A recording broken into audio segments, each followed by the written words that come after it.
सरकार इमाम हुसैन मैदान करबला में 10 मुहर्रम शरीफ को शहीद हुए थे। अल्लाह अकबर। 1800 यजीदी मारे गए थे। कितने? 1800 यजीदी मारे गए थे। 72 हुसैनी शहीद हुए थे। समझे? इन यजीदियों ने नमाज जनाजा पढ़ी, अपने मरने वाले जहन्नम में, उनकी तदफीन अमल में आई, कब्रें खोदी गई, उसमें वो दफन किए गए और 72 लाशें करबला में गर्द गुबार में अटी रही। सूरज की किरणें उनका लिबास बनी रही। उनकी लाशें करबला के मैदान में सूरज की वजह से जल रही थी, तमाज़त की वजह से, हिद्दत की वजह से, तपिश की वजह से जल रही थी।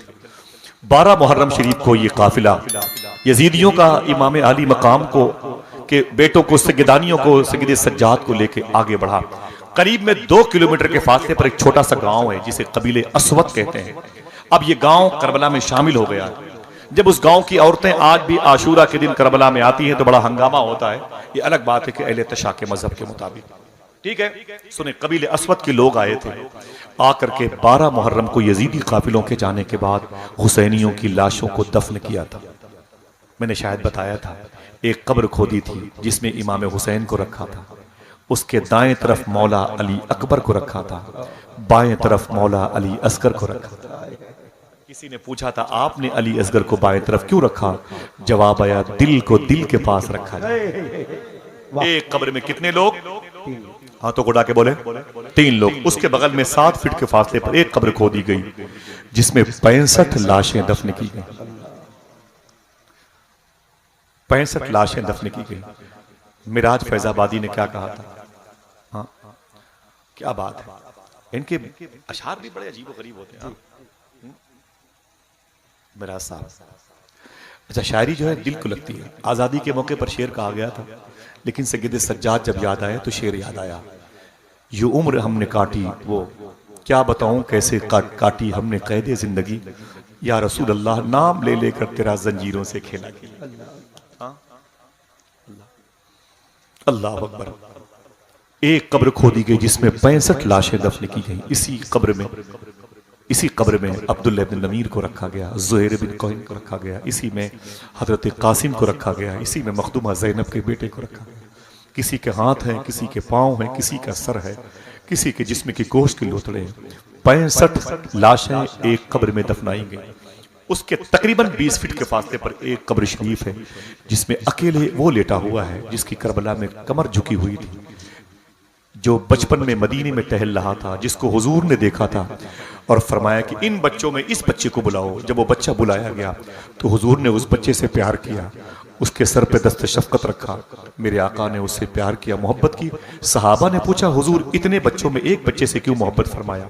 मेरे आका फरमाते, बात यह कि एक दिन इसी मदीने में मेरा हुसैन दौड़ रहा था और यही बच्चा मेरे हुसैन के कदम की मिट्टी उठा उठा के चूम रहा था। आए लोगों सुनो, जो मेरे हुसैन से मोहब्बत करता है उससे मैं ही नहीं, मेरा खुदा भी मोहब्बत। आपको पता ही ये बच्चा कौन था? ये बच्चा कब करबला के मैदान में बड़ा हो गया था। बड़ा ही नहीं, बूढ़ा हो रहा था। बूढ़ा ही नहीं, कमर खमीदा हो चुका था। 6 मुहर्रम या 7 मुहर्रम शरीफ को इमाम हुसैन ने अपने खेमे का, मैंने खेमा देखा है, इमाम हुसैन के खेमे की जगह देखी और बड़े आंसू बहाए हैं। आज नहर फुरात में उतना पानी नजर नहीं आता करबला के पास जितना हुसैन के गम पे लोगों ने बहा दिया। हकीकत है कि नहीं? अल्लाह। इमाम हुसैन ने खेमे का चिराग बुझा के फरमाया था, जिसको जाना है चला जाए। उस वक्त यही बच्चा बड़ा हो गया था, बल्कि कमर खमीदा था। चिराग हुसैन को जला के बोला, आका हुसैन, जब तक जिस्म के अंदर एक कतरा खून बाकी है आपकी दहलीज नहीं छोड़ूंगा। मैंने आपके नाना से वादा किया। मालूम है ये कौन था? इसी को दुनिया हजरत हबीब इब्न मज़ाहिर के नाम से, जरा कोई इनके नाम पर हाथों उठा के बोल दे सुभान अल्लाह। खुदा की कसम, हुसैन आपके दिल में है, आपकी आंखों में है, आपकी फिक्र में है, आपके सेंस में है, वरना आपके मतलब की बात। आप हुसैनी हैं। अल्लाह ताला आपके दिलों को, तन्हाई को खूब पाक फरमा दे और हुसैन का गम आपकी अजीम मीरास कहलाए। यही हमारे लिए तोशे आखिरत बने। हाथों को उठा के बोले, लब्बैक या हुसैन, लब्बैक या हुसैन। ऊंची बोले, लब्बैक या हुसैन, लब्बैक या हुसैन। समझ गया आप? मैंने क्या कहा? एक कब्र में कितने लोग हैं? ऊंची बोले। एक बगल में कब्र खोदी गई 7 फीट के फासले पर करीब, उसमें कितने हैं? 65। कितने? दोनों मिला कितने हुए? 68 हुए। एक कब्र तकरीबन 25 फीट के 20 फीट के फासले पर, उसमें हज़रत हबीब इब्न मज़ाहिर हैं, उनको लेके कितनी हुई? 3500 फीट के फासले पर एक कब्र है जिसमें वो लेटा है जिसे वफाओं का बादशाह कहते हैं। जिसे मौला अब्बास कहते हैं। क्या कहते हैं? मौला अब्बास। ऊंची बोले, क्या कहते हैं? अब्बास कौन है? मखदूमा फातिमा के इंतकाल के बाद मौला अली ने दूसरी शादी फरमाई थी। जो बीवी मौला अली के निकाह में आई उसका नाम था उम्मुल बनीन। उम्मुल बनीन से एक बेटी पैदा हुई जिसका नाम था खदीजा। खदीजा के पाकीज़ा एक भाई पैदा हुए जिसका नाम है अब्बास। अब्बास अब्बास शेर पढ़ूंगा, वाह वाह करेंगे। बात तो सुन ले पहले। अब्बास कौन है? पूरे खानदान हाशिम में। हाशिम कौन है? ये हुजूर के परदादा है जिनकी शादी मदीने में हुई थी, जिनकी बीवी का नाम था फातिमा। इन्हीं के ससुराल में हुजूर के अब्बू अपने इलाज के लिए मदीने में रुके हुए थे, इंतकाल फरमाया था। दारे नाबगा में आपकी कब्र शरीफ बनी, बाद में बक्की शरीफ में ट्रांसफर हुई हुजूर के अब्बू की कब्र। ये जनाब हाशिम की वजह से खानदान हाशिम के सबसे खूबसूरत बच्चे कहलाए, इसीलिए अरबी में जनाब अब्बास को कहा जाता है कमरे बनी हाशिम। क्या कहा जाता है? हाथों को उड़ा के बोलो, क्या कहा जाता है? पहले समझ लेना भाई। हाँ, मैं तकरीर में तो आप जैसे भाइयों से बात करता हूँ। क्या कहा जाता है? कमरे। इंशाअल्लाह जाओगे ना करबला? इंशाअल्लाह। बोलो बोलो, हाथों को उड़ा के इंशाअल्लाह। जाना तो याद करना कि उस कुत्ते ने सच्ची बात कही थी। आपकी मजार के ऊपर हर तरफ यही लिखा हुआ है, अस्सलामु अलैका या कमरे बनी हाशिम। अय हाशिम खानदान के चांद, तुझ पर सलाम। कमरे बनी हाशिम सबसे खूबसूरत थे अपने खानदान के। ये अब्बास की एक बड़ी अजीम खूबी है। दूसरी बात बताऊं, बच्चे सुभान अल्लाह कहेंगे? अल्लाह सलामत रखे। जमीन पर नहीं, आप लोग आसमान पर बैठे हो। दूसरी बताऊं अब्बास के बारे में। अब मौला अब्बास इतने लंबे कद के थे कि खड़े खड़े ऊंट की पीठ पर अपना हाथ रख दिया। तीसरी खूबी बताऊं, मौला अब्बास की बात मैंने ये बात शायद बताई थी कि मौला अब्बास के अंदर ताकत इतनी थी कि खड़े खड़े पत्थर पे अपने पैर के अंगूठे से दुश्मनों का नाम लिखा करते थे। मौला अब्बास, समझ रहे हैं आप? सकीना से प्यार कैसा किया था। नहरे फुरात के करीब गए तो पानी में ठंडक महसूस हुई। लोग कहते हैं पानी पिया न पिया, उठा के फेंक दिया, चुल्लू में लेके फेंक दिया। आबे नहर को अब्बास ने फुरात को पानी पिला दिया। और छोटी बड़ी शायरी है। जब नहरे फुरात के करीब गए तो पानी की वजह से ठंडक महसूस हुई। शायर कहता है, जब हवाओं में नमी महसूस की अब्बास ने, इसे कहते हैं वफा, इसे कहते हैं वादे को वफा करना। सकीना से वादा किया था तुझे पिला के पानी पीऊंगा। अब वहां गए तो नहरे फुरात पर पानी की नमी महसूस हो रही, हवा चल रही। घर में हवाएं ठंडे पानी से टकराती हैं तो नमी महसूस होती है। शायर कहता है जब हवाओं में नमी महसूस की अब्बास ने, एहतियातन सांस अपनी रोक ली अब्बास। अल्लाह अकबर। एहतियातन सांस अपनी रोक ली अब्बास। मौला अब्बास है, ताकत कितनी थी। पत्थरों पे अपने दुश्मन का नाम अपने पैर के अंगूठे से लिखा करते थे। लेकिन दोस्तों, तुम्हें खबर होनी चाहिए, जब ये काफिला कैदियों का वापस पलटा था, एक छोटी सी कब्र देखी थी। एक छोटी सी कब्र देखी थी मखदूमा सकीना ने करबला में। मौला हुसैन की कब्र शरीफ से तकरीबन 3500 फीट के फासले पर। देखे मुसाफिरा ने करबला की चीख पुकार सुने, समझे। कहा यह छोटी सी कब्र किसकी है? क्या मेरे भैया अली असगर की है? इतनी छोटी सी कब्र किसकी है? या किसी मुहिब्बे अहले बैत की है? तो कबीले अस्वद के लोगों ने कहा ना सैयदानिया, ना ना ना, मेरे आका हुसैन की बेटियों, ना ना ना, ये छोटी सी कब्र मौला अली असगर की नहीं है। और मैं फिर ये छोटी सी कब्र किसी आशिक अहले बैत की है, किसी बच्चे की। कहा नहीं नहीं। कहा फिर ये छोटी सी कब्र किसकी है? तो लोगों ने कहा था ये कब्र मौला अब्बास की है। कहा इतनी छोटी सी कब्र? मेरा भाई तो सबसे लंबे सर्वे कद जैसा था, इतना ताकतवर, इतना बहादुर था। लोगों ने कहा था दुश्मनों ने उनको शहीद करने के बाद उनके जिस्म की इतनी बोटी बोटी की थी, उनकी लाश को झोले में रख के यहां दफनाई गई। इसीलिए गमे हुसैन गमों का इमाम कहलाता है। कहा जरा सी देर हो जाए दफन करने के लिए तो हालात खराब हो जाते। किसके लिए ये सब किया इमाम हुसैन ने? आपके लिए किया, वरना उनको क्या कमी थी? वो जन्नती नौजवानों के सरदार थे, उनकी माँ जन्नती औरतों की सरदार थी, उनके बाप अरब के नौजवानों के सरदार थे, नाना नबियों के सरदार। उन्हें क्या जरूरत थी? उन्हें क्या जरूरत थी? अल्लाह अकबर।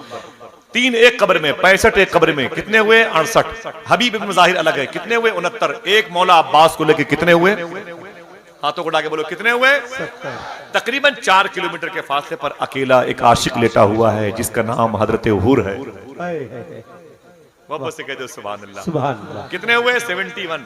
अब एक बचा है। एक तारीख के मुताबिक वो एक कौन है? करबला शरीफ से पहले रास्ता घूम के आता था तो दूर पड़ता था। अब अगर सीधे रास्ते जाएंगे तकरीबन 7-8 किलोमीटर के फासले पर, निकलते वक्त करबला से नजफ एयरपोर्ट की तरफ जाते वक्त एक कब्र नजर आएगी। उस कब्र में वो लेटा है जिसे औन कहते हैं, मखदूमा ज़ैनब के बेटे। उनकी कब्र वहां पर बनी हुई है और जिनको वहां शहीद होने की तौफीक मिली थी उनको लेके 72 लाशें हुई। क्या कहा था शायर ने? कितने बिखरे हुए हैं मदीने के फूल। करबला तेरी किस्मत पे लाखों सलाम। हाथों को उठा के बोलो, करबला तेरी किस्मत पे लाखों सलाम। 12 मुहर्रम शरीफ को इन कैदियों को लेके जब लेके जाया जाए, आज वहाबिया सल्फिया के लोगों ने कहा, कुछ अपनी जमात के बेअदब और बदतमीज किस्म के लोगों ने यजीद को बचाना चाहा और इमाम हुसैन की शहादत का मजाक उड़ा रहे हैं और ये कहते हैं यजीद को लान तान ना करो, किसी मौके पर बात करूंगा, अल्लाह की तौफीक हुई तो। सुने पहले हुआ क्या था? ऊंट की नंगी पीठ पर मौला सज्जाद को बांधा गया था। बुखार की हालत में नई उम्र का इंसान, फूलों के साए में पला बढ़ा इंसान मौला सज्जाद, उसे ऊंट की नंगी पीठ पर रखा गया था। ऊंट की नंगी पीठ पर रखा गया था। अल्लाह अकबर। और मौला सरकारे सज्जाद ने एक नात कही थी, अपने आंसुओं को जमा करके, अपनी पलकों को कलम बना के, इन्निल तियारी हस्सबा यौमन इला अर्जिल हरम बल्लिग सलामी रोज़तन फीहन नबील मुहतरम। ये नात मौला सज्जाद ने लिखी है करबला के मैदान में ऊंट की नंगी पीठ पर जब आप बैठे हुए थे। समझ रहे हैं? बुखार की हालत में मौला सज्जाद ने यह नात लिखी है। तवज्जो सुनिएगा, ये बारिश तो अल्लाह का शुक्र है, इतना मुबारक इंतजाम है। बात मैंने शुरू भी नहीं की और बात खत्म होने की पोजीशन पे आ गई। हाथों को डाके बोले लब्बैक या हुसैन, लब्बैक या हुसैन, ऊंची बोले लब्बैक या हुसैन। लब्बैक या हुसैन। मौला सज्जाद ने एक नात लिखी थी, उसी की पैरवी ये शोरा करते हैं। नात किसने लिखी? ऊंट की नंगी पीठ पर। किसने लिखी? इमाम हुसैन के बेटे सैयद सज्जाद इमाम ज़ैनुल आबदीन ने लिखी। नात के मिसरे क्या थे? इन्निल तियारी हस्सबा यौमन इला अर्जिल हरम बल्लिग सलामी रोज़तन फीहन नबील मुहतरम। आपको पता है तकरीबन आज से 900 साल पहले वाक़े करबला के तकरीबन 500 साल के बाद जमीन थी अजमेर शरीफ की। मेरे आका गरीब नवाज तशरीफ फरमा थे। गरीब नवाज के करीब में ख्वाजा बख्तियार काकी तशरीफ फरमा थे। एक दरवेश आशिक आया, उसने कहा आका गरीब नवाज इजाजत दे तो एक नात पढ़ूं। आपने फरमाया पढ़ो। किसकी नात है? उसने रो करके कहा यह नात आपके दादा मौला सज्जाद की। सुभान अल्लाह। कहा वो नात जो करबला में लिखी गई? फरमाया कहा पढ़ो पढ़ो, बिस्मिल्लाह बिस्मिल्लाह। अब उसने पढ़ना शुरू किया, इन्निल तियारी हस्सबा यौमन इला अर्जिल हरम। ऐ हवाओ, अगर मदीने जाना तो मैं जिस हालत में हूं, मेरी कंडीशन क्या है बता देना हुजूर से। आपका नवासा तड़प रहा है, जालिमों ने उसे घेरे महबूस कैद कर रखा है, बता देना जाके सरकार की बारगाह में। अल्लाह अकबर अल्लाह अकबर। सरकारे गरीब नवाज रदी अल्लाह तआला रो रहे हैं और वो शख्स गरीब नवाज के सामने उनके दादा की मुबारक नात पढ़ रहा है। गरीब नवाज सरकार रोते रहे, बहुत देर तक तड़पने की फिजा कायम रही। जब नात मुकम्मल हो गई तो गरीब नवाज सरकार ने अपनी पलकें खोली, कहा कि ये नात जिसने पढ़ी है उससे कह दो इस कलाम को फिर से सुनाए। तवज्जो है? इस कलाम को फिर से सुनाए। सरकार गरीब नवाज के कहने पर इस कलाम को देखें, मुसाफिराने करबला की एक झलक देखें। जो नात लिखी गई इन मुसाफिरों ने, असीराने करबला ने लिखी है, उसकी तासीर देखें। जब गरीब नवाज के सामने वो नात फिर से पढ़ी जाने लगी, सरकार गरीब नवाज सुनते रहे और रोते रहे। पसीना गर्मी की वजह से भी लिबास मुबारक भीगता रहा, आंसुओं की वजह से दामन भीगता रहा, दामन की वजह से ज्यादा आंसू आए तो जमीन भीगती रही। एक शख्स अजनबी इंसान वहां पर बैठा हुआ था, गर्मी के आलम में अपने शेख को देखा तो बर्दाश्त ना हुआ, करीब गया, कुछ कपड़े के टुकड़े चुन करके लाए और उसे यूं करके गरीब नवाज की बारगाह में हवाओं का नजराना पेश करने लगे। सरकारे गरीब नवाज बैठे रहे और अपने दादा करबला में लिखी गई नात को सुनते रहे और रोते रहे। चीख पुकार का आलम था। जब नात मुकम्मल हो गई तो गरीब नवाज सरकार ने फरमाया, ऐ नात पढ़ने वाले, अगर जहमत न हो तो एक मरतबे इस कलाम को और सुना दे। ये नात मेरे दादा ने करबला में लिखी, पढ़ दे मुझे करबला याद आ गया, पढ़ दे मेरे जद्दे करीम की कुर्बानी याद आ गई। वो आशिक फिर तड़पा, फिर उसने पढ़ना शुरू कर दिया, इन्निल तियारी हस्सबा यौमन इला अर्जिल हरम। अरबी जबान की नात थी। आका गरीब नवाज सुन रहे हैं, ख्वाजा बख्तियार काकी भी रो रहे हैं, गरीब नवाज, और वो अजनबी इंसान बैठ करके कपड़ों के टुकड़े से हवाओं के नजराने पेश कर रहा है गरीब नवाज की बारगाह में। जब नात मुकम्मल हो गई, फजर की अजान की आवाज आई, गरीब नवाज ने नात पढ़ने वाले को हाथ उठा के दुआ दी। और जब नमाज फजर की पढ़ा के निकले ना तो वही मिल गया जो हवाओं का नजराना पेश कर रहा है। ऐ लोगों 2-2 रुपए चंदा करके महफिल हुसैन सजाने वाले, तुम बड़े खुशकिस्मत हो। इससे अंदाजा लगाओ कि इनाम कितना बड़ा है। गरीब नवाज सरकार उसके करीब से गुजरे तो ठहर गए। फरमाया तू कौन है? फरमाया हुजूर आपके फकीर का। मैं भी हूं तेरे फकीरों के फकीरों का फकीर। कहा तू? कहा हुजूर कुतुबुद्दीन बख्तियार काकी का फकीर हूं और आप मेरे दादा। फरमाया गरीब नवाज ने जब उसने मेरे दादा सज्जीद सज्जाद की नाशरी पढ़ी थी तू बैठा हुआ था? जी हुजूर। तू क्या कर रहा था? उसने कहा हुजूर गर्मी थी, आप रो रहे थे, मैंने पंखे से आपको हवाओं का नजराना पेश किया था। गरीब नवाज ने फरमाया तुझे पता है मैं किस बाप का बेटा हूं जिसके लिए मैंने कहा शाह हस्त हुसैन बादशाह हस्त हुसैन, दीन हस्त हुसैन दीपना, बादशाह है मेरा बाप, मैं उसका बेटा बादशाह हूं। जा, तुझे मैंने अपने आका से कह के जन्नत में अपने करीब रखने की इजाजत दे दी। सुभान अल्लाह। जा, तुझे जन्नत में मैंने अपना पड़ोसी बना लिया। सुभान सब न बोलेंगे जोर से, बात हवा में उड़ जाएगी। जा, सुभान तुझे मैंने जन्नत में अपना पड़ोसी बना लिया। इतना सुना तो वो परेशान हो गया। मुझ जैसा अजनबी गुनहगार इंसान, फकीर दरवेश, गरीब नवाज का जन्नत में पड़ोसी कैसे? ख्वाजा साहब हुजरे के अंदर चले गए। वो रोता रहा, वो रोता रहा। अचानक ख्वाजा बख्तियार काकी आ गए। फरमाया क्या रो रहा है, क्या सोच रहा है? बोले आका गरीब नवाज की बारगाह में हवाओं का नजराना पेश किया था तो उन्होंने मुझसे फरमाया था कि जा, तुझे मैंने जन्नत में अपना पड़ोसी बना दिया। इतनी बड़ी नेमत मुझे दी, थोड़ी देर के लिए हवाओं का नजराना पेश किया। तो बख्तियार काकी फरमाते हैं मेरे बादशाह है, वो बाप है, बाप, उन्हें जन्नत दी तो क्या ताज्जुब है। मैं उनका बेटा कुतुबुद्दीन तुझे दिल्ली की हुकूमत दे रहा हूं। जा जा, तुझे मैं दिल्ली की बादशाहत दे रहा हूं। जा, तुझे मैं दिल्ली की बादशाहत दे रहा हूं। अल्लाह अकबर, अल्लाह अकबर। बोले हुजूर मुझे? फरमाया हाँ, दुनिया तुझे दिल्ली का बादशाह कहेगी। अगर तड़पने का दिल कहे तो कह दो यही वो शख्स है जिसे दिल्ली का बादशाह अल्तमश कहा जाता है।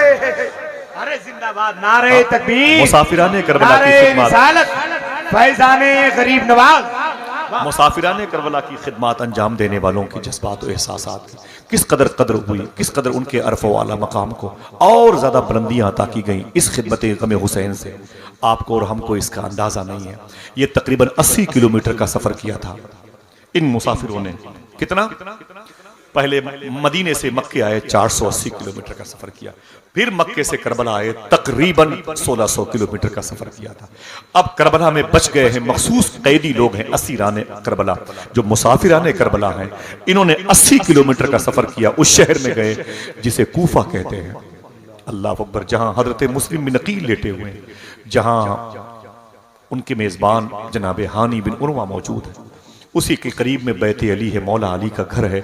उसी घर के करीब में एक दरबार इब्ने जियाद है, जिस दरबार में इन कैदियों को लाया गया था। अल्लाह अल्लाह, इब्ने जियाद यही वो जालिम है जिसने रे की हुकूमत के लिए बदतमीजी की थी। रे किसका नाम है? ईरान की जो राजधानी है उसे तेहरान कहते हैं। तेहरान का पुराना नाम है रे।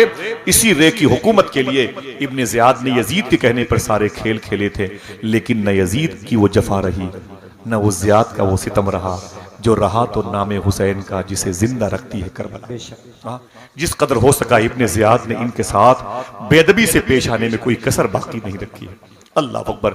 मौला सैयद सज्जाद को इतनी सख्त जंजीरों में जकड़ा गया था, इतनी सख्त जंजीरों में जकड़ा गया था कि आप यहां से लेकर के 800 किलोमीटर का सफर करके दमिश्क गए थे तो आप रुकू की हालत, फूलों के साए में जिसकी परवरिश हुई हो, जंजीरें पहनाई गई मौला सज्जाद को। शायर कहता है, न कर तू मुझे कैद करने की कोशिश, जहां मैं रुका तुझको रुकना पड़ेगा, अगर मेरे पैरों में डालेगा बेड़ी, तुझे मेरे कदमों में झुकना पड़ेगा। अल्लाह अल्लाह, ये हाथ बंधे हुए हैं मौला सज्जाद के। अल्लाह अकबर, बंधे हुए हैं मौला सज्जाद के। मालूम है इसके बाद इस कूफे की जमीन से 800 किलोमीटर का सफर कराया गया था। आपको दिल्ली से ट्रेन में आते वक्त सीट ना मिले तो आप चीखते हैं, अपनी माँ और अपनी बीवी से कहते हैं मेरा सफर खराब हो गया। जरा उनसे पूछ जिन्होंने भूख और प्यास के आलम में, जिन्होंने मसायब बर्दाश्त करते हुए, तंज और तशनी के जुमले झेलते हुए इतना लंबा सफर तय किया है। मालूम है आपको तकरीबन 50 या 70 फीट का फासला था दरबारे शाम में, जो 12 घंटे में तय किया गया है। इसको लिख लें, 12 घंटे में तय किया गया, 12 घंटे में तय किया गया। ये वो मुसाफिर हैं, हमको और आपको समझ में नहीं आएगा जब तक हमारी तन्हाई मुसलमान नहीं होगी, हमारा दिल मुसलमान नहीं होगा। हम हुसैन के गम को समझ नहीं सकते हैं। तकरीबन 70 फीट का फासला बाजार शाम का 12 घंटे में तय कराया है यजीदियों ने, मखदूमा ज़ैनब व सकीना उम्मे रुबाब और शहर बानो और मखदूमा फिजा के साथ में। ये दर्द, ये कर्ब अल्लाह अकबर वही बता सकता है। लोग कहते हैं इसका सबूत कहां से है? इतने वाकयात जो बयान किए जाते हैं, मैं उनसे पूछता हूं अभी दुनिया के पास करबला का 5% का गम भी नहीं है। 95% इमाम हुसैन के मसाइब पर अल्लाह ने पर्दे डाल रखे हैं। न बयान करने के लिए किसी के पास जबान है, न सुनने के लिए किसी के पास समात। समझ रहे हैं? 70 फीट का फासला तकरीबन 12 घंटे में तय कराया गया। मखदूमा सकीना जब गिर जाती थी ना तो यजीदी उन्हें कोड़े मारते थे, उनके लिबास को पकड़ के उन्हें खड़ा कर देते थे। मखदूमा ज़ैनब चीख करके अपनी बच्ची को अपने सीने से लगा लेती थी। कितनी मुश्किलात के साथ ये सफर हुआ। अगर मैं बात करूं मखदूमा सकीना की, मखदूमा फिजा की बात करूं तो वक्त हो जाएगा, सब आपको जब पता है। अल्लाह का शुक्र है। सुने, यजीद का दरबार एक नबी की मज़ार शरीफ है। इमाम हुसैन ने देखा तो आंखों में आंसू आ गए। यजीद सामने बैठा था। आज कुछ जालिम लोग कहते हैं कि यजीद का कोई कसूर नहीं था। मेरी दुआ है अगर उसका कसूर नहीं था तो तू जहां रहे वहीं यजीद रहे, यजीद जहां रहे वहीं तू भी रहे। अल्लाह अकबर। यजीद ने इमाम हुसैन के सर मुबारका के साथ बदतमीजी की। यजीद ने अहले बैत की अजमतों का, इस्मतों का मजाक उड़ाया है। समझ रहे हैं आप? यजीद ने मखदूमा सकीना की तरफ देखा, फरमाया ये कौन है? ये कौन है? बोल, अपनी जबान से बोल, तू कौन है? तो खुदा की कसम रवायतों में आता है कि मखदूमा सकीना की उम्र 4 साल की थी या 5 साल की थी या 7 साल की थी। आप खड़ी थी यजीद के सामने तकरीबन 20 फीट के फासले पर। यजीद बैठा हुआ था। बोले तो ये कौन है बच्ची? खड़ी हो जा। तो मखदूमा सकीना खड़ी हो गई। फिर मैं बोल तेरा नाम क्या है? बोल तेरा नाम क्या है? मखदूमा सकीना बोलना चाहती थी, आवाज फंस जाती थी, आवाज फंस जाती थी। कहा बोल, बोल तेरा नाम क्या है? और यजीदी जब गए ना बोली वो बच्ची शहजादी, उसके चेहरे पर तमाचे मारे। मौला सज्जाद ने कहा जालिम इसे मारता क्यों है? इसे मारता क्यों है? तो यजीद ने कहा कि सज्जाद ये बोलती क्यों नहीं? 6-7 साल की बच्ची बोलती क्यों नहीं? मौला सज्जाद ने कहा था जालिम यजीद पहले उसके गर्दन में जो रस्सी है उसे ढीली तो कर दे, उसे ढीली तो कर दे, इसे बोलने की मोहलत तो मिले। देख उसकी गर्दन में यजीदियों ने कितनी रस्सी टाइट कर रखी है। ये मेरी फूल जैसी प्यारी बच्ची, इससे कहता है बोलती क्यों नहीं? अल्लाह। जैसे कि यजीदी बढ़ा और उसने मखदूमा सकीना की गर्दन पर हाथ लगा के उनकी रस्सी को ढीली करना चाहा। मखदूमा सकीना पीछे खड़ गई। कहा पुप्पू ज़ैनब मुझे बचाइए, मैं नहीं चाहती कि मैं जिस माँ फातिमा की बेटी हूं, नबीर की बात की गई, नबीर गान की बात की गई, जिस घर की मैं शहजादी हूं, उस शहजादी के हाथों पर किसी यजीद, उसके हल्क पर किसी यजीदियों के हाथ पड़े। मेरे घर पे हया की चादर नाजिल हुई है, मेरे घर में इस्मतों की आयतें नाजिल हुई हैं। अहे मेरी पुप्पू बचाए मुझे इस जालिम के हाथ से। मौला सज्जाद ने कहा अहे मेरी पुप्पू ज़ैनब अपनी सकीना के गले की रस्सियां तू ढीली कर दे ताकि यजीद से बातें कर सके। कितनी मुश्किलात की बातें की गई। सज्जाद से पूछा गया तू कौन है, तेरा नाम क्या है?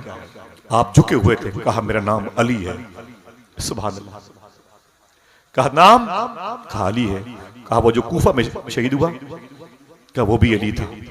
कहा तेरा बाप? बोले वो भी अली है। और 6 महीने का जो असगर? बोले वो भी अली था। उसने कहा कितने अली हैं? तो मौला सज्जाद ने कहा कि मेरे बाप के सारे शहजादों को दुनिया अली अली के नाम से पुकारती है। हाँ, अली अली के नाम से पुकारती है। मखदूमा ज़ैनब मौजूद थी। यजीदी ये तमाम तर ढोल तमाशे बाजे गाजे के साथ मौला सज्जाद के कानों के करीब आते, वो चीखो पुकार की फिजा कायम करते और कहते ओ सज्जाद सुन, तू देशद्रोही है, तूने मोमिनों के अमीर से बगावत की है। सुन, ये देख मेरे बाप दादा के नाम के नक्कारे बज रहे हैं, देख ये ढोल तमाशे मेरे बाप की जीत की खुशी के बज रहे हैं। मौला सज्जाद खामोश रहते थे, खामोश रहते थे। लेकिन थोड़ी देर के बाद करीब में एक नबी की मजार के पास एक मस्जिद है, वहां से अजान की आवाज आई तो ढोल तमाशे बंद कर दिए गए। मौला सज्जाद ने जब अजान की आवाज में अपने आका इमाम रसूला का नाम सुना तो आपने एक जुमला इरशाद फरमाया, ऐ अजीदी सुन, वो नकारे तेरे बाप के थे जो बजते बजते बंद हो गए हैं, और ये जो मस्जिद से अजान की आवाज की आ रही है ये नकारे मेरे बाप मोहम्मद रसूलुल्लाह के हैं जो सुबह क़यामत तक बजते रहेंगे। नारे तकबीर, नारे रिसालत, मुसाफिराने करबला, अल्लामा आसिफ रजा सैफी। दोस्तों तुमने अभी अभी इमाम हुसैन की कुर्बानी को समझा नहीं। इमाम हुसैन की कुर्बानी को 2.5 महीने तक रखा गया इन्हों दमिश्क की जेल में। दमिश्क किसे कहते हैं? ये मुल्क शाम की राजधानी है। इसी दमिश्क के करीब में एक कब्रिस्तान है, जिस कब्रिस्तान में मखदूमा फिजा, मखदूमा फातिमा की नौकरानी लेटी हुई है। अगर कोई सुभान अल्लाह कहने के लिए कहे तो बता दूं, इसी कब्रिस्तान में बिलाल हबशी भी लेटे हुए हैं। अगर कोई जोर से बोलने का वादा करे तो इसी बता दूं, इसी कब्रिस्तान में हजरते सरकारे अमीर मुआविया भी लेटे हुए हैं। इसी कब्रिस्तान के करीब में जनाब खालिद इब्न वलीद लेटे हुए हैं। इसी कब्रिस्तान के करीब में सुल्तान सलाहुद्दीन अय्यूबी लेटे हुए हैं। जनाब उमर बिन अब्दुल अजीज लेटे हुए हैं। अगर सुभान अल्लाह कहने की ताकत है तो बोलना, इसी कब्रिस्तान में मखदूमा सकीना आराम कर रही है, यहीं पर मखदूमा ज़ैनब आराम कर रही है। इसे जमीन मत कहना, इसे जमीन न कह लो, जन्नत मिलेगी। जन्नत इन्हीं का नाम है, इन्हीं की दहलीज को जन्नत कहा है।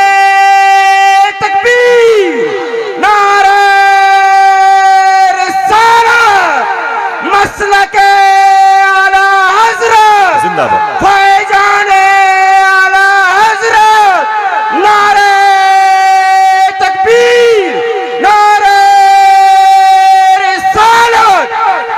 अल्लामा हसन ने कहा था, हूरें करती हैं उरूसाने शहादत का सिंगार, हूरें करती हैं उरूसाने शहादत का सिंगार, खूबरू दूल्हा बना है हर जवाने अहले बैत, अपना सौदा बेच के बाजार सूना कर गए, कौन सी बस्ती बसाई ताजिराने अहले बैत, बेइजाजत जिनके घर जिब्रील भी आते नहीं, कद्र वाले जानते हैं कद्र शाने अहले बैत।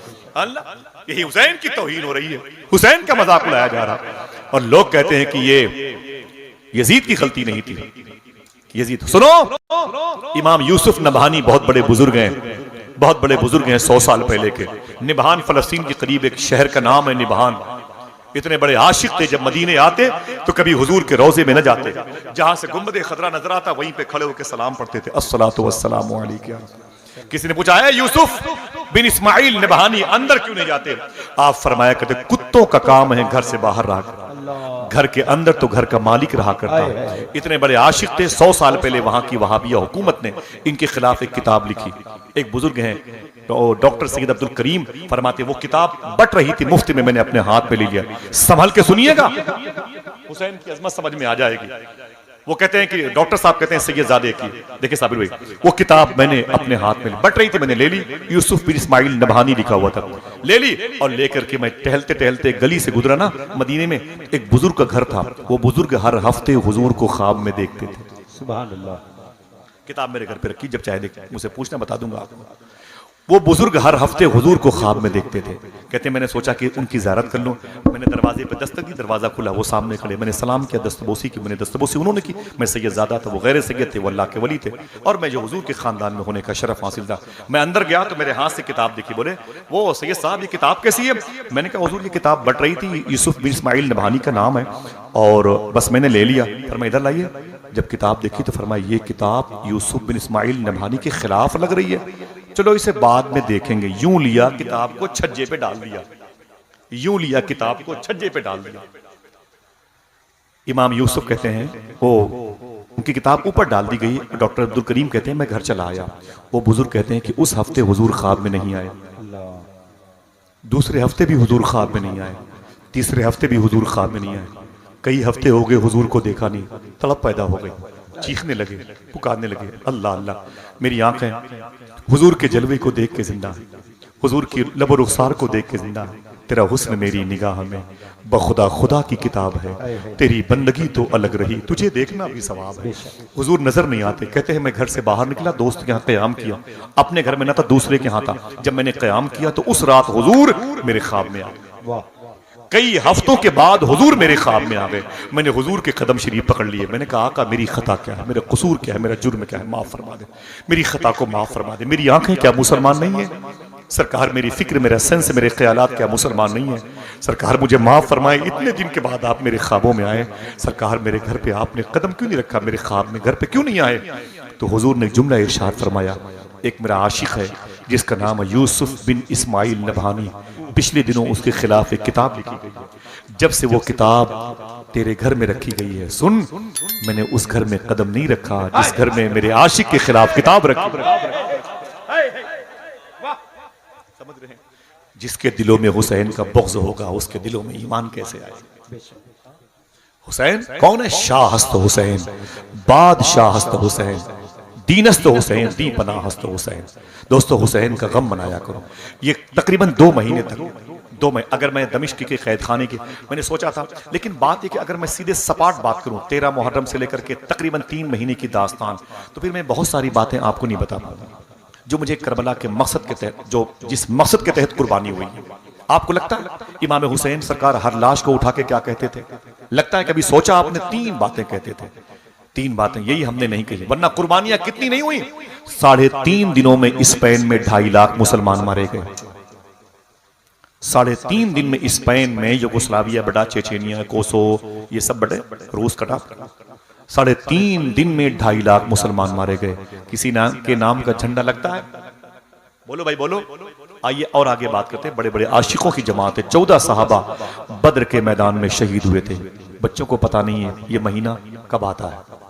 खुद अल्लाह के नबी के दंदाने मुबारक उहद शरीफ में शहीद हुए थे। 70 हुजूर के जानिसारों की शहादत वाक़ हुई थी मैदान उहद में। एक रिकॉर्ड सुनता हूं, बच्चों को इल्म नहीं है, लेकिन ये हुजूर के सदक़े में, सहाबा के सदक़े में गम हुसैन कितना बुलंद है, समझ में आएगा। अल्लाह के नबी ने 10 साल तक, अल्लाह के नबी ने 10 साल तक मदीने में गुजारा। 208 सहाबा कुल शहीद हुए सारी जंगों में, बदर, उहद, मूता वगैरह वगैरह होने इनमें 208 सहाबा कुल शहीद हुए थे। लेकिन हुजूर के इंतकाल के बाद एक जंग हुई थी सिद्दीक अकबर के दौरे इख्तिदार में, मुसैलमा कज़्ज़ाब के खिलाफ, जिसमें तकरीबन 1200 सहाबा एक ही दिन में शहीद हो गए। 1200 सहाबा शहीद हुए। पूछो उलमा से, और मैं पूछूं, माफी चाहता हूं, किसी को पता भी नहीं होगा ये जंग किस महीने में हुई। इस जंग में 11 वो सहाबा शहीद हुए थे जिन्हें बदरी सहाबा कहा जाता, जिनको सहाबा देखने के लिए परेशान रहते थे, जिनको अपने सर का ताज समझते थे। 11 वो सहाबी शहीद हुए थे। कारी मुस्लिम जैसे सहाबी रसूल, जो सबसे अजीम कारी कुरान थे, जिनके लिए हुजूर ने दुआ फरमाई थी, वो तक शहीद हुए थे। लेकिन आपको ये अदब के दायरे में कह रहा हूं, किसी को पता नहीं कि ये जंग किस महीने में हुई थी। लेकिन खुदा की कसम, इमाम हुसैन की जंग ऐसी जंग थी, चांद के निकलने से पहले वो लोग जो जुमा की मस्जिद में भी नजर नहीं आते, उनको देखिए तो वो भी फावड़ा लेके हुसैन के नाम का झंडा लगाते रहते। क्यों? शायर ने कहा था, इंसान को बेदार तो हो लेने दो, हर कौम पुकारेगी हमारे हुसैन। कौम तो कौम है। हिंदू शायर माथुर लखनवी ने कहा था, जब मुसलमानों में जज्बे की कमी देखेंगे हम, हो के हिंदू हम उठाएंगे अलम अब्बास का। है लोग हुसैन, बात क्या है, मैटर क्या है?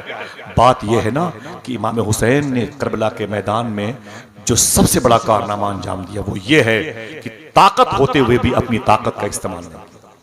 और प्लस सबसे बड़ी बात यह है कि आपने शुक्र के सजदे अता फरमाए। हर लाश को उठा के यही कहते थे, अय मेरे मौला तेरा शुक्र है, इसे भी कबूल फरमा, ये बता तू मुझसे राजी है कि नहीं। हर लाश को उठा के हुसैन पाक यही कहते थे, तेरा शुक्र है, तू इसे कबूल फरमा, ये बता तू मुझसे राजी है कि नहीं राजी। लेकिन जब 72 में खुद शहीद हो गए तो खुदा की बारगाह से आवाज आई, अय हुसैन अब तू बता तू मुझसे राजी है। ये सजदा क्या है करबला के मैदान का? ये शुक्र का सजदा है। बड़े बड़ों का पित्ता पानी हो जाता है मैदान करबला में आने के बाद। तकरीबन ये काफिला 2.5 महीने तक दमिश्क के कैद खाने की जेलों में रहा है। एक रवायत में है कि मखदूमा सकीना का वहीं इंतकाल हुआ। एक रवायत में है कि मखदूमा ज़ैनब के साथ वो वापस आई थी। एक रवायत में फिर यहाँ से जल्दी चली गई थी और उनकी कब्र शरीफ वहीं पर बनी है। एक रवायत में सरकार नवाब अली शाह के शहजादे ने फरमाया था, इनकी शादी हुई थी और इनके बच्चे हुए थे। वल्लाह आलम बिस्सवाब। इख्तलाफात से दास्तान गम भी मौजूद है, लेकिन शरा के खिलाफ न हो और ऐसा मुमकिन हो तो उसे मान लिया करो। शरा के खिलाफ ना हो, ऐसा मुमकिन हो तो उसे मान लिया करो। फिर ये काफिला वहां से 2.5 महीने के बाद नुमान बिन बशीर के साथ करबला आया। करबला में बड़ी रातें चीखो पुकार की बसी। उसके बाद मदीना आया। 16 दिन के बाद मखदूमा ज़ैनब अपने घर से निकल के जमीन से घिसटते हुए हुजूर की बारगाह में गई। 16 दिन के बाद मखदूमा ज़ैनब मदीने शरीफ में अपने हुजरे से निकल के घसीटते हुए हुजूर की बारगाह में जा रही थी। किसी ने पूछा था, अय मखदूमा ज़ैनब इस तरीके से हुजूर की बारगाह में क्यों जा रही हैं? मखदूमा ज़ैनब ने फरमाया था, अगर मेरे नाना ने मुझसे पूछा ज़ैनब मेरा हुसैन कहाँ गया, मेरा अली असगर कहाँ गया, तो मैं क्या बताऊँ। अल्लाह अल्लाह, मैं क्या बताऊंगी।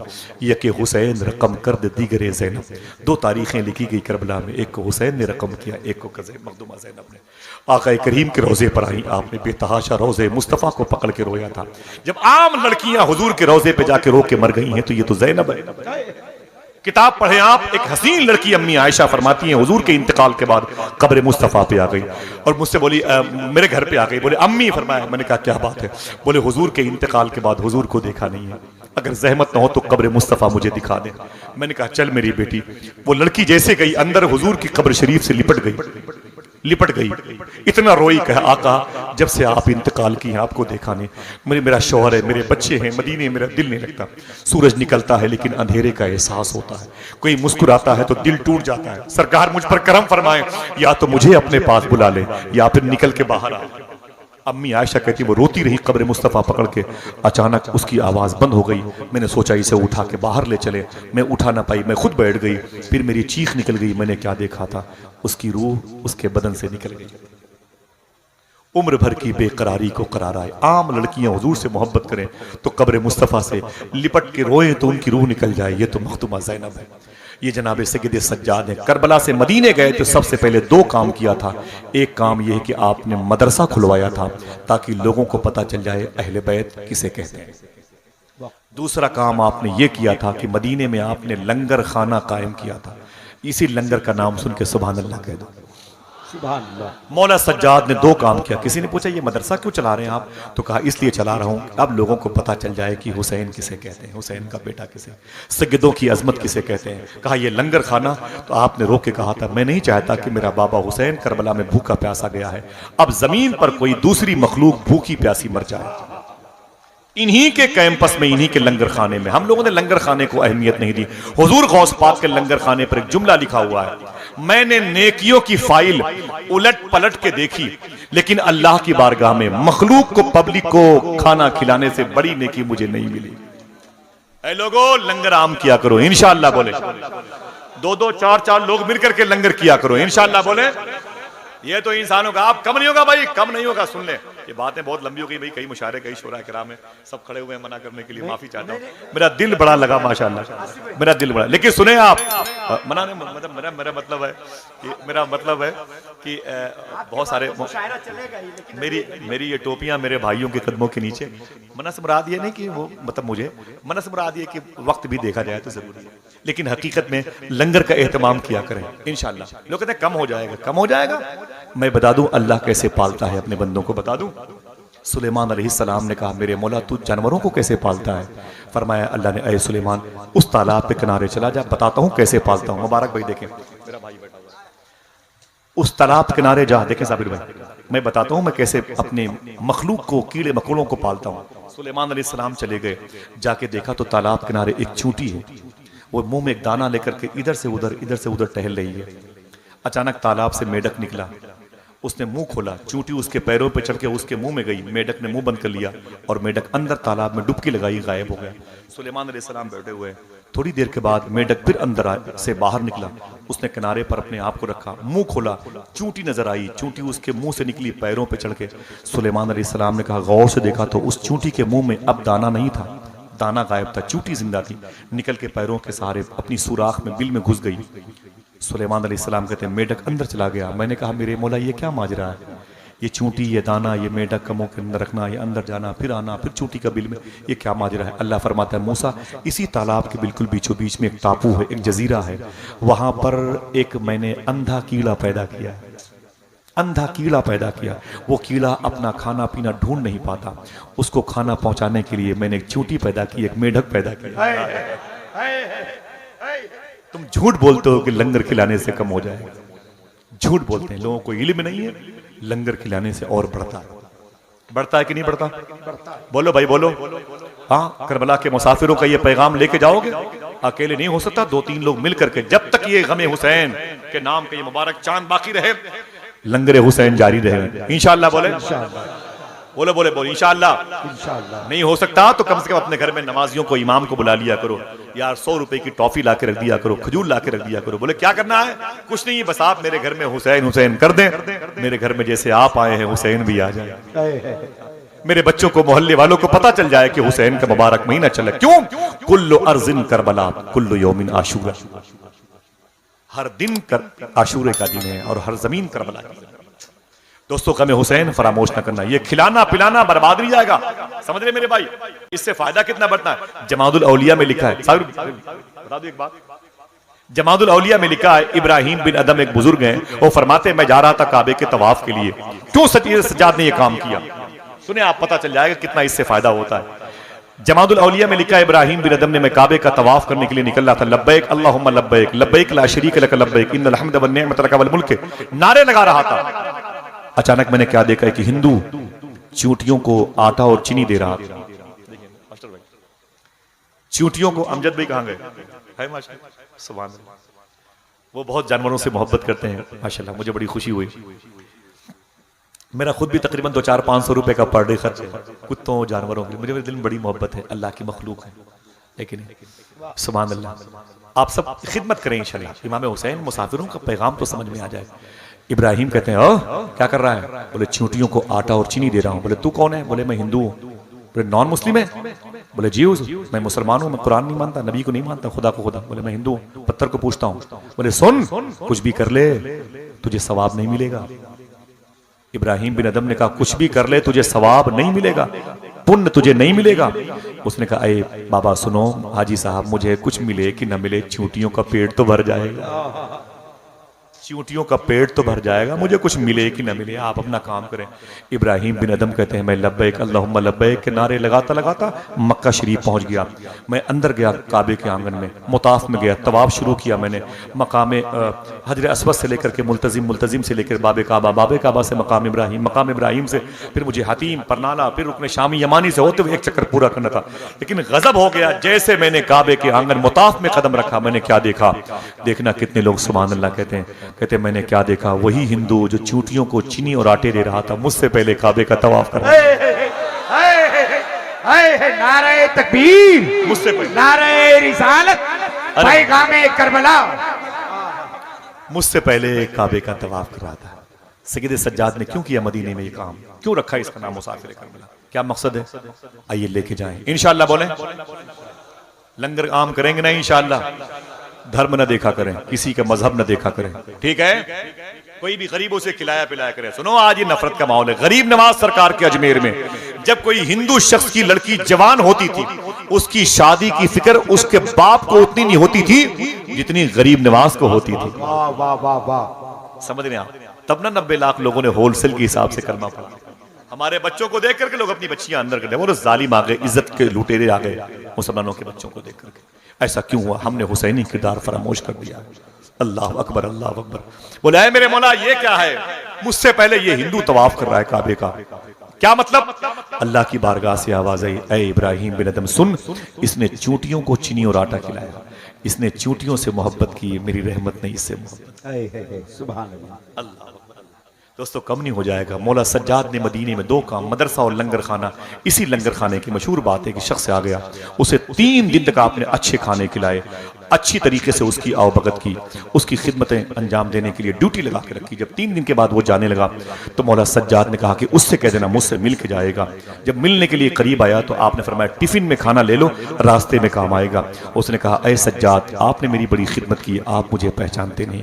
फरमाया चुप रहिए, इस टॉपिक पर बात न करना, टिफिन में खाना लीजिए, अपना रास्ता लीजिए। मालिकी यौम दीन, दीन के दिन का मालिक वो है, फैसला होगा। उसने कहा सज्जाद आपने मुझे पहचाना नहीं। आपने फरमाया ओ मेहमान सुन, मैं तुझे तेरे साये से पहचानता हूं, तेरी आवाज से पहचानता हूं, खबरदार वो फाइल न खोलना, तुम यहां से चले जाओ।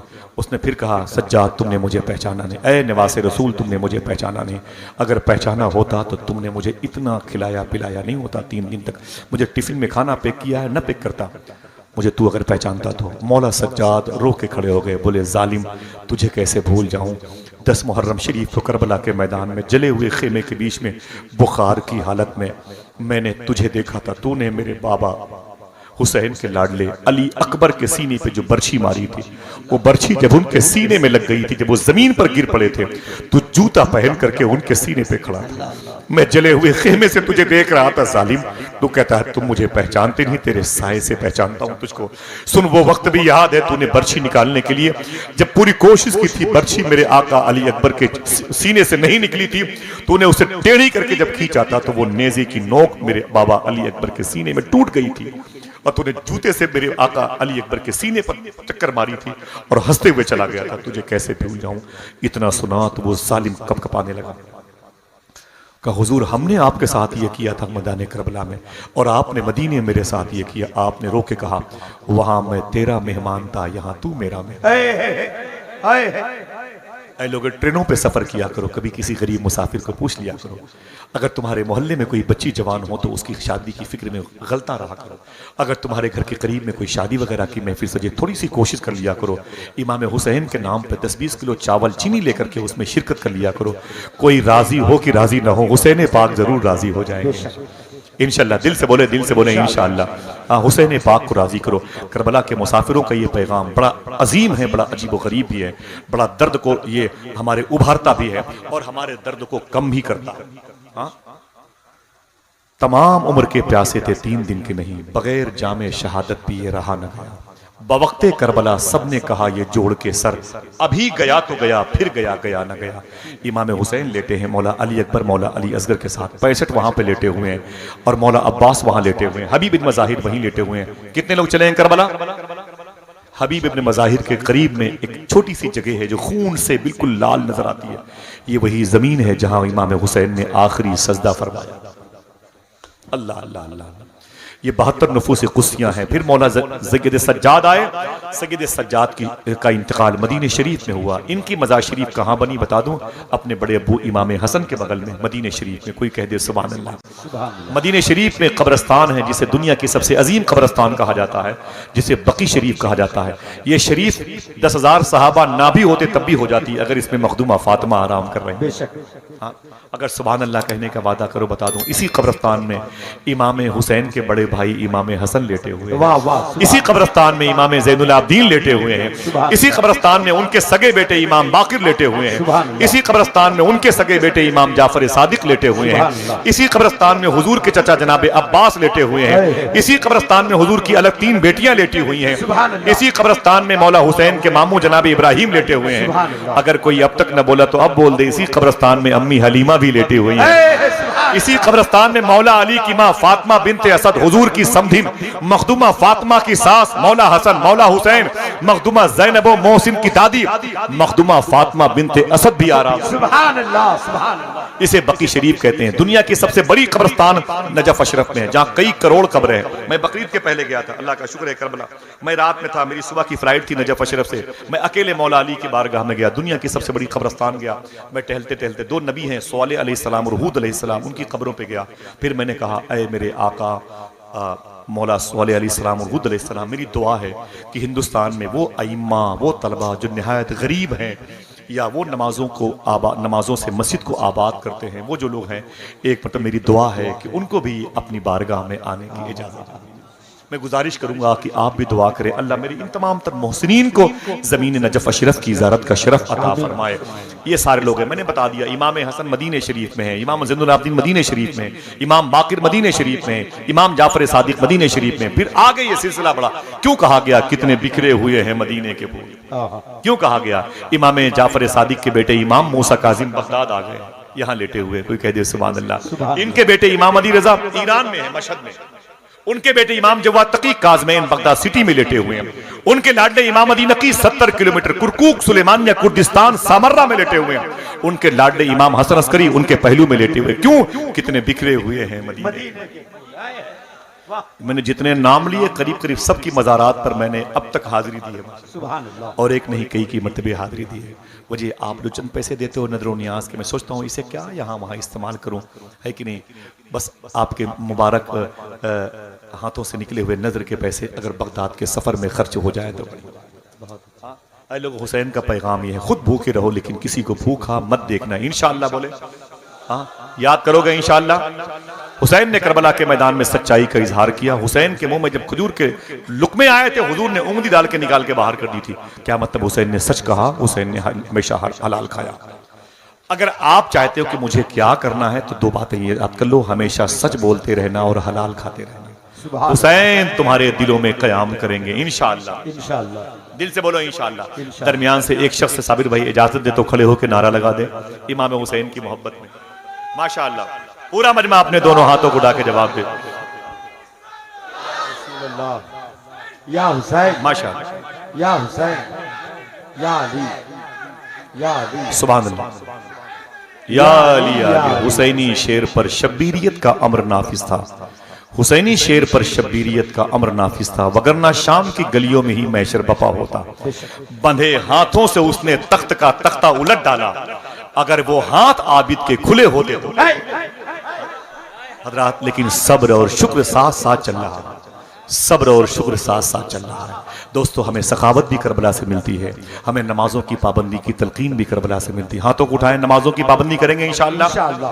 गौस पाक के जद्दे करीम का जिक्र आपने सुना है, गौस पाक ने बेनमाजी के बारे में जुमला कहा है, जुमला कहा है। गौस पाक ने फरमाया बेनमाजी अगर मर जाए तो उसे मुसलमानों की कब्रिस्तान में दफन ना किया। तमामी शोरा और आप सब सुन लें और हम भी सुन लें, मुझ जैसा कुत्तों से बदतर इंसान वो भी सुन लें। बेनमाजी के बारे में गौस पाक फरमाते हैं उसे मरने के बाद मुसलमानों की कब्रिस्तान में दफन मत करना, वरना कब्रिस्तान के और मुर्दों को बिला वजह अजाब झेलना पड़ जाएगा। हाथों को उठाओ, नमाज की पाबंदी करेंगे इंशाअल्लाह। दो काम करबला का है, सच बोलते रहेंगे, हलाल खाते रहेंगे इंशाअल्लाह। खाते नहीं रहेंगे बल्कि खिलाते रहेंगे इंशाअल्लाह। दिल से बोलो इंशाअल्लाह। ये वो सच्चे लोग हैं जिनका जिक्र कुरान में है, वकुनु मा सादिकीन, सच्चों के साथ हो जाओ। अगर आप इनके साथ हो गए तो नबियों के सरदार के साथ हो जाओगे, नबियों के सरदार के साथ हो गए तो जन्नत की हूरें तुम्हारा इस्तकबाल करेंगे। अभी या इससे पहले या इसके बाद, मैं असल में शुरू में बातें लंबी हो गई, इधर की बातें मेरी बहुत सारी रुक गई हैं, लेकिन अगर ये सखावत ही की तालीम आपके दिलो दिमाग पर छा गई तो मेरा दिल कहता है अब कोई मेवात कायम नहीं होगा इंशाअल्लाह। दुआ करो अल्लाह हिंदुस्तान में एक दूसरे के दिलों में मोहब्बतें पैदा फरमा दे, आमीन कह दो इंशाअल्लाह। लोग समझते हैं कि ये 2-3 कस्बे शहर में ऐसे हैं, उनको मार दोगे इस्लाम मर जाएगा। ना ना, अगर मिटना होता इस्लाम को ताइफ में मिट गया होता, अगर मिटना होता तो ये करबला में मिट गया होता। समझ रहे हैं, शायर ने कहा था मुझे जितना तपाया जा रहा है मैं उतना ही चमकता जा रहा हूं। इस्लाम कुर्बानी का नाम है, इस्लाम सदाकत का नाम है, इस्लाम जुहद मुसलसल का नाम है। इस्लाम आपसे कुछ मांगता है, तलब करता है, अपना वक्त दें, दाम दें, दिरम दें, कदम दें, सुखन दें। अल्लाह ताला आपकी इस महफिल सजाने को कबूल फरमा ले। हाथों को उठा के बोले आमीन इंशाअल्लाह। मेरी दुआ है कि जिंदगी में एक मरतबे अल्लाह आप सबको इमाम हुसैन की बारगाह में हाजिरी की तौफीक अता फरमा दे, आमीन कह दो।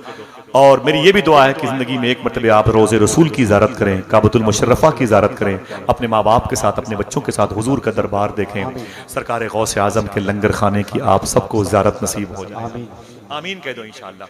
फिर से बोले हाथों को उठा के लब्बैक या हुसैन, लब्बैक या हुसैन। इजाज़त दीजिए, मुझे बड़ा सुकून मिला। बातें मुझे इतनी देर तक नहीं करनी चाहिए थी, लेकिन इसमें कसूर आप ही का है। इतना अच्छा सुनते क्यों हो कि लोग मजबूर हो जाते हैं देर तक बातें करने। ठीक है, अल्लाह माफ़ी चाहता हूँ, अल्लाह माफ़ फरमाए, अल्लाह आप सबकी समातों कबूल फरमाए। डॉक्टर फारूक साहब, साबिर भाई, मुबारक भाई, अब ये मैं तमाम तब जो मेरे दोस्त हैं, अल्लाह उनको इस एहसान का बदला गौस पाक की बारगाह में हाजिरी की सूरत में अता फरमाए।